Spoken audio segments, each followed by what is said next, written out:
तो बच्चों, तो आज मैं क्लास 11 केमिस्ट्री का जो चैप्टर नंबर फर्स्ट है उसको स्टार्ट करूंगा। ये जो चैप्टर है आप लोगों का केमिस्ट्री का जो फर्स्ट चैप्टर, ये चैप्टर अपने आप में बहुत ही इम्पोर्टेंट है।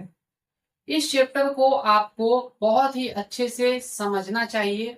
इस चैप्टर के हर एक पॉइंट को बहुत ही डीपली आपको जो है जानना चाहिए, क्योंकि इस चैप्टर में जितने भी शब्द आपको देखने को मिलेंगे, हर एक शब्द जो है आपके जो है बेसिक को स्ट्रॉन्ग करेगा। क्योंकि केमिस्ट्री की जो बेसिक होती है वो इसी चैप्टर में बताई जाती है। इस चैप्टर के बाद आप लोगों को कोई भी बेसिक नहीं बताएगा, क्योंकि बेसिक जो होता है वो इसी चैप्टर में आपको देखने को मिलेगा और आगे सभी चैप्टर में सिर्फ इसका इस्तेमाल किया जाएगा। उसमें जो है ये शब्द यूज किए जाएंगे। इसलिए जो है आप इस चैप्टर को बहुत ही अच्छे से समझिए, ठीक है। उसके बाद ही आप जो है अगले चैप्टर को देखिए, वरना जो है अगले चैप्टर में आपको परेशानी आ सकती है। इस चैप्टर में जो सबसे पहला टॉपिक है वो ये है कि द्रव्य किसे कहते हैं। तो द्रव्य को मैं आसान शब्दों में पहले बताता हूं और उसके बाद मैं इसको डिफाइन कर देता हूं। द्रव्य आसपास की जो चीजें हैं, जो भी आप लोग जो है देखते हैं, वो चीजें ही क्या कहलाती हैं, द्रव्य कहलाती हैं। ये साधारण शब्द में द्रव्य को आप ऐसे समझ सकते हैं। लेकिन विज्ञान की भाषा में द्रव्य को परिभाषित कैसे किया जाता है? द्रव्य को विज्ञान की भाषा में ऐसे परिभाषित किया जाता है कि द्रव्य वे पदार्थ होते हैं जो स्थान घेरते हैं, जिनका द्रव्यमान होता है या जिनको हम अपनी ज्ञानेंद्रियों द्वारा महसूस कर सकते हैं, उसे द्रव्य कहते हैं। मैंने क्या बोला, इसको मैं फिर से रिपीट कर देता हूं। द्रव्य वे पदार्थ होते हैं जो स्थान घेरते हैं, जिनका द्रव्यमान होता है और जिनको हम अपनी ज्ञानेंद्रियों द्वारा महसूस कर सकते हैं, उसे द्रव्य कहते हैं। अब ये जो द्रव्य है इसको 5 पार्ट में बांटा जाता है, ठीक है। उसमें से मैंने 3 पार्ट लिखा है। क्यों मैंने 3 लिखा है, 5 क्यों नहीं लिखा? क्योंकि वो जो 2 पार्ट हैं आप लोगों का, प्लाज्मा और आइंस्टीन कंडेंसेशन, वो आप लोगों का ज्यादा यूज होता हुआ नहीं दिखता है, इसलिए मैंने ये 3 लिखा है। इन 3 को आप बहुत ही अच्छे से समझिए, ठीक है, क्योंकि यही जो है आप लोगों को यूज होते हुए ज्यादा से ज्यादा यही यूज होते हुए दिखते हैं, इसलिए इन 3 को ही समझते हैं। तो सबसे पहला इसमें जो है वो है ठोस। ठोस किसे कहा जाता है? आसपास के जो पदार्थ हैं, आसपास की जो चीजें हैं, उनमें ऐसी चीजों को ठोस कहा जाता है जिनका आकार जो होता है, जिनका आयतन जो होता है वो निश्चित होता है। आकार और आयतन दोनों निश्चित होता है। ऐसे पदार्थ को हम लोग क्या बोलते हैं? ठोस कहते हैं। अब ये जो मैं बोल रहा हूं, इसको मैं अच्छे से समझाने के लिए मैं इस मार्कर का ही एग्जांपल ले लेता हूं और मैं इसकी हेल्प से आपको बताता हूं कि ये ठोस है या नहीं। तो मैं बोल रहा हूं कि ये ठोस है। क्यों ठोस है? क्योंकि इसका जो आकार है ये क्या है? निश्चित है, और इसका आयतन भी निश्चित है। आकार और आयतन निश्चित होने के लिए यहाँ पे एक चीज और ध्यान रखनी होती है। ये जो बात है, ये बोलने के लिए यहाँ पे एक बात मैं और जरूरी समझता हूं बताना, कि जो ये आप बताएंगे कि कोई पदार्थ ठोस है, द्रव है या गैस है, तो उसमें एक बात ये भी ध्यान रखनी होती है कि ये बताने के लिए एक शर्त होती है। शर्त क्या होती है? कि तापमान और दाब जो है वो क्या होना चाहिए? सामान्य होना चाहिए। सामान्य ताप और दाब होना चाहिए। सामान्य ताप और दाब में जो है आपका ताप जो होता है वो माना जाता है कितना? वो माना जाता है रूम टेम्परेचर के बराबर ताप। और दाब की बात करूं तो वो जो है वायुमंडलीय दाब माना जाता है। तो ये आपको पता होना चाहिए कि ठोस, द्रव और गैस का अगर आप पता लगाना चाह रहे हैं तो सामान्य ताप और दाब होना चाहिए। ताप कितना होना चाहिए? रूम टेम्परेचर के बराबर। और दाब कितना होना चाहिए? वायुमंडलीय जो है दाब जितना होता है उतना दाब होना चाहिए। उससे अधिक अगर दाब लगा रहे हैं और उससे अधिक दाब दे रहे हैं तो उस वाली कंडीशन में ये जो परिभाषा बताई जाएगी ठोस, द्रव और गैस की, वो गलत साबित हो जाएगी। तो अब जो है हम लोग अपने टॉपिक पे आते हैं। तो मैंने क्या कहा कि ये जो है इसका आकार निश्चित रहेगा, समय के साथ नहीं बदलेगा। क्यों नहीं बदलेगा? क्योंकि ये जो है ठोस है, ठीक है, ठोस है तो इसका आकार जो है आपको नहीं बदलता हुआ दिखेगा, इसका आयतन भी नहीं बदलेगा अगर ताप और दाब को ना बदला जाए तो। उसके बाद आता है द्रव।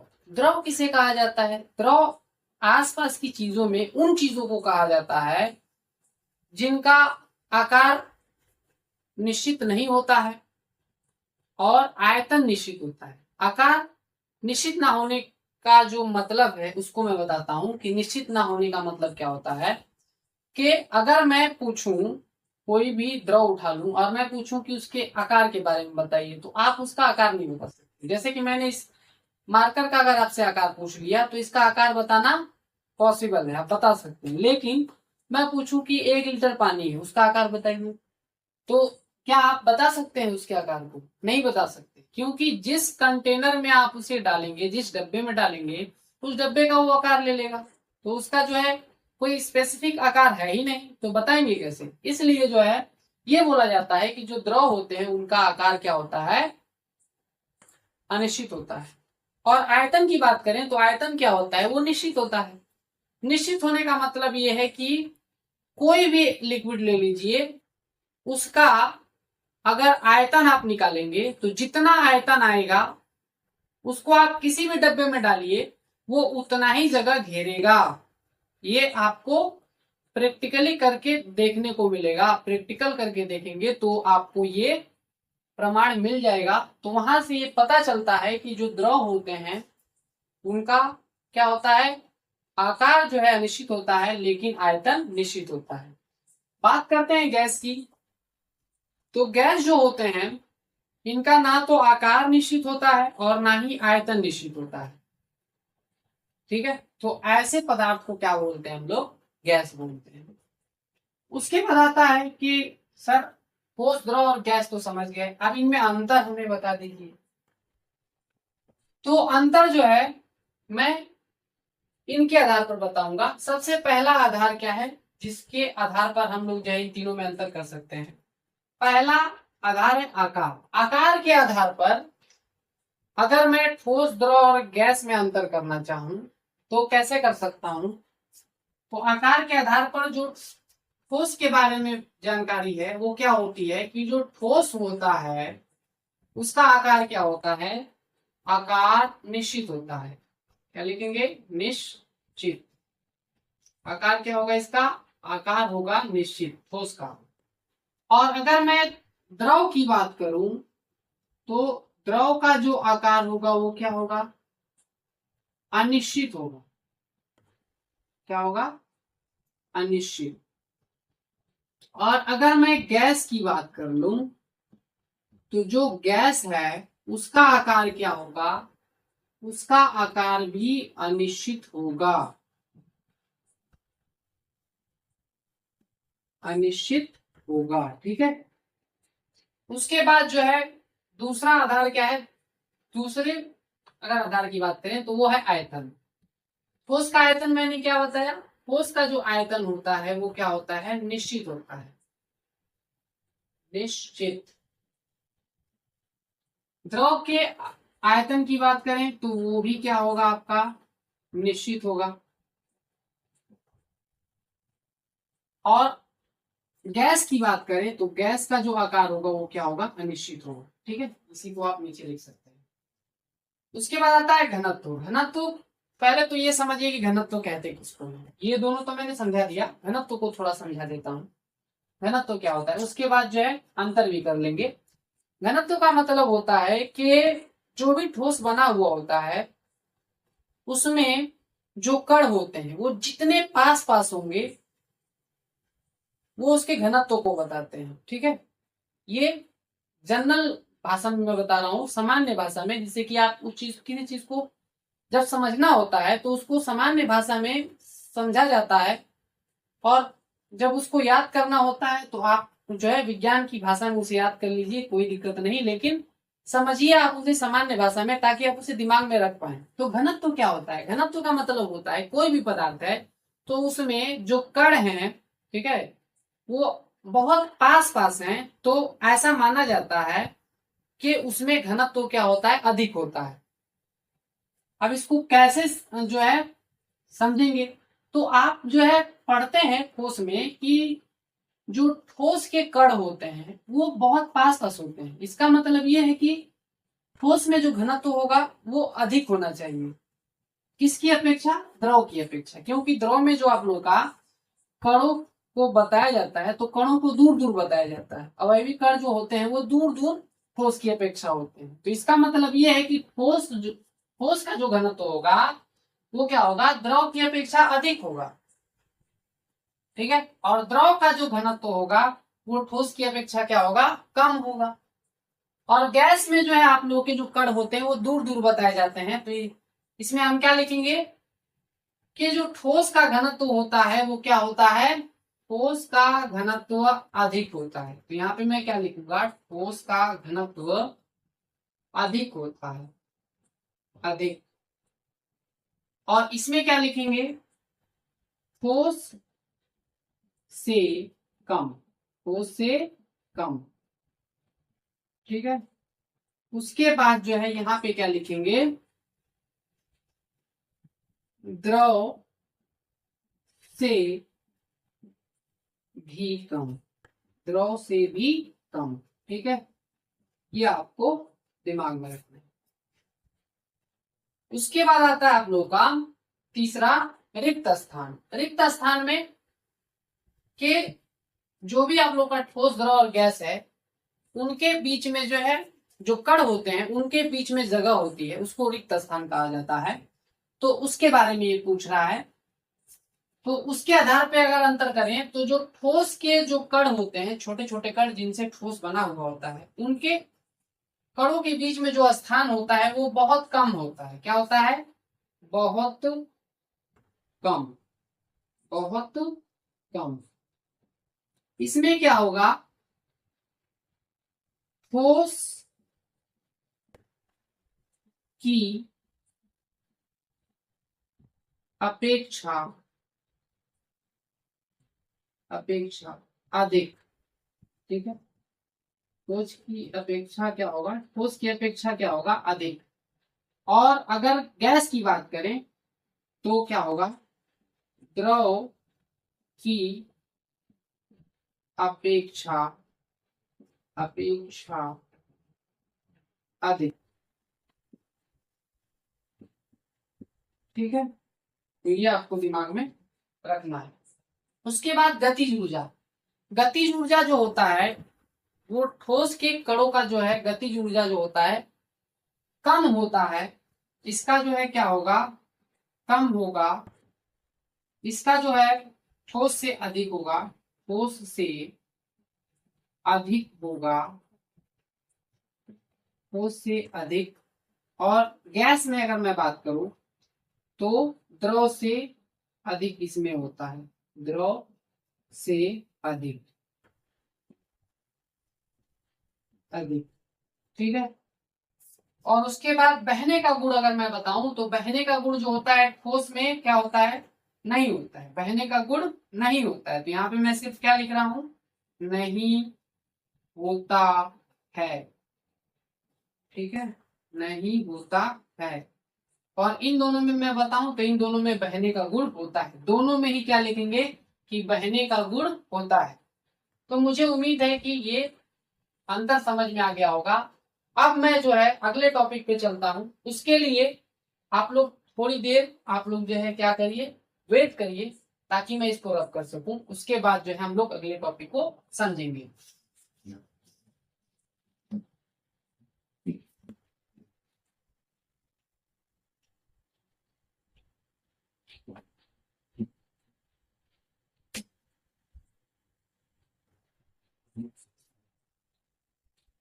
तो अब अगला जो टॉपिक होगा हमारा इस चैप्टर में वो होगा कि परमाणु किसे कहते हैं।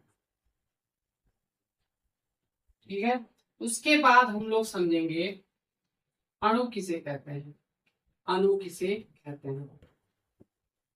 उसके बाद हम लोग समझेंगे तत्व किसे कहते हैं।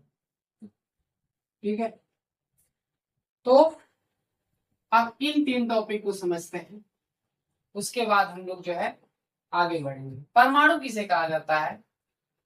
परमाणु जो होता है किसी पदार्थ का सूक्ष्मतम कण होता है। ठीक है, अभी मैंने ये ठोस, द्रव और गैस बताया, तो उसमें जो है ठोस, द्रव और जो गैस होते हैं वो इन्हीं से मिलके बनते हैं। ठीक है, ठोस, द्रव और गैस जो होंगे वो इन्हीं से मिलके बने हुए होते हैं। तो इसीलिए मैंने पहले ये बताया, उसके बाद मैं अब इसको बता रहा हूं, क्योंकि जो ठोस, द्रव और गैस है वो इनसे मिलकर बनते हैं, तो आपको ये भी पता होना चाहिए। ठीक है, तो परमाणु क्या होता है? परमाणु किसी पदार्थ का सबसे छोटा कण होता है। किसी द्रव्य का सबसे जो छोटा कण मिलेगा आपको, उसे परमाणु कहा गया। ठीक है, अब ये जो अणु होता है ये परमाणुओं के रासायनिक रूप से जुड़ने से बनता है। ये क्या है? ये परमाणुओं का मिक्सचर है, मतलब बहुत सारे परमाणु जब मिलेंगे तब अणु का निर्माण होता है।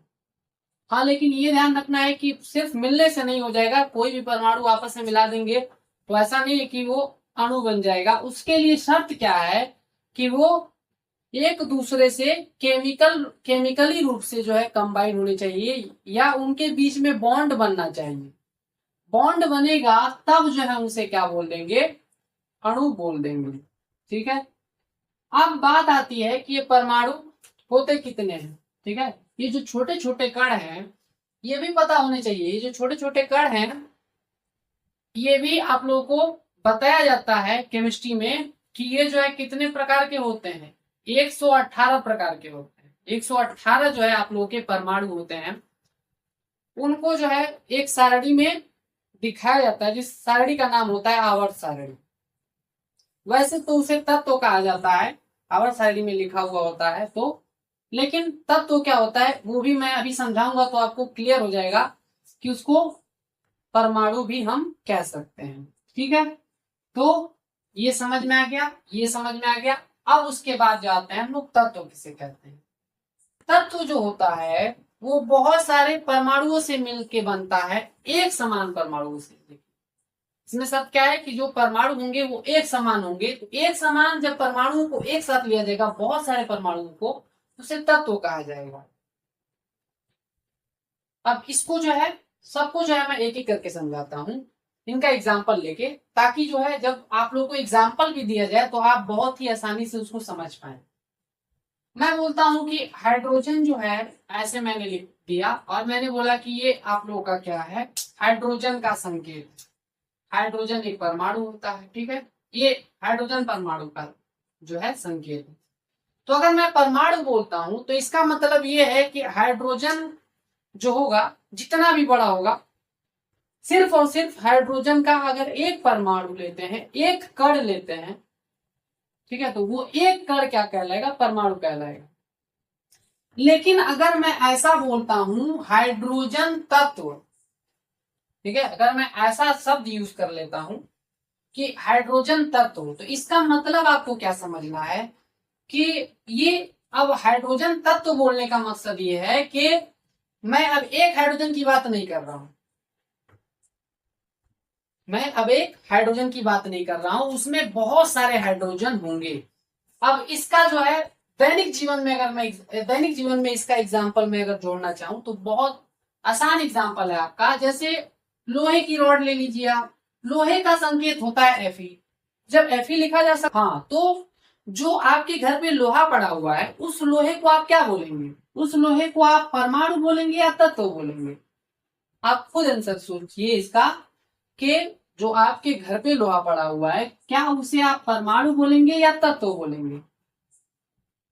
अगर आप परमाणु बोलते हैं तो इसका मतलब यह है कि एक जो लोहे का कण है वो उतना बड़ा दिखेगा जितना बड़ा आपके घर पे जो है लोहा पड़ा हुआ है, जो कि संभव है नहीं। क्योंकि परमाणु के बारे में ऐसा कहा जाता है कि परमाणु इतना छोटा होता है, इतना छोटा होता है कि परमाणु, अगर 1 करोड़ परमाणु को अगर आपके हाथ पे रख दिया जाए तो भी आपको जो है वो फील नहीं होगा कि आपके हाथ पे कुछ है, तो इसका मतलब ये है कि उसे परमाणु तो नहीं कहेंगे। तो परमाणु नहीं कहेंगे तो सूत्र तो ये बता रहे हैं, तो उसे क्या कहेंगे, तो उसे हम तत्व कहेंगे, क्योंकि उसमें बहुत सारे परमाणु होंगे किसके, Fe के।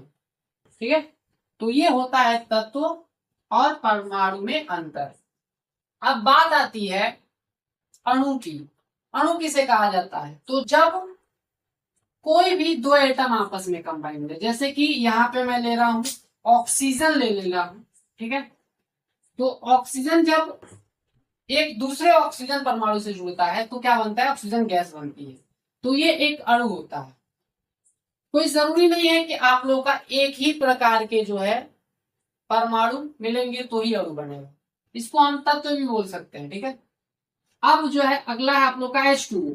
यहाँ पे देखिए मैंने दूसरा एग्जांपल लिया, ये एग्जांपल मैंने इसलिए लिया ताकि आपको ये क्लियर हो सके कि परमाणु अलग अलग भी हो सकते हैं।